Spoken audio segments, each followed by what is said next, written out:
1966. aastal saatis üks keskkooli õpilane maagia autor John Fowlesile kirja, kus ta siis lühidalt kokkuvõttes küsis: härra Fowles, mulle väga meeldis teie romaan, aga ma ei saanud sellest aru. Palun öelge, millest teie romaan rääkis.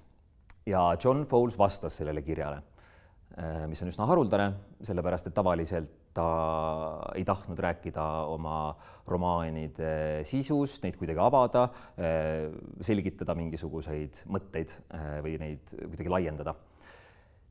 Ja ta vastas sellele poisile ja kaks põhimõttet, mis sealt kirjast kõlama jäävad, on see, et esiteks see on lugu sellest, et inimeseks olemine on lõpuni mõistatuslik ja reaalsus on lõpuni mõistatuslik. Et kui sa arvad, et sa saad näpu peale ja saad sellest midagi aru, siis järgmisel hetkel see kõik hajub nagu suvine udu.